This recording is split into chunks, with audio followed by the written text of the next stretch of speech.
ఏం చేస్తున్నావు? వ్యవసాయం చేస్తున్నాను బాబు. మరి ఊళ్ళో అందరూ వదిలేశారు కదా. నేను కూడా వదిలేస్తే మీరేం తింటారు బాబు?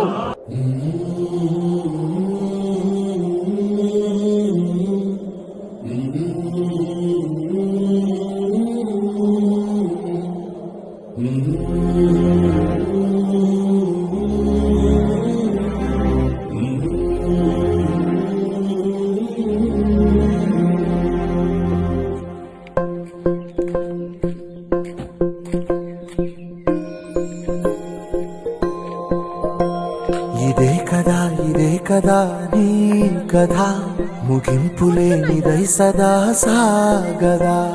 ఇదే కదా నీ కథ, ముగింపులేనిదై సదా సాగదా.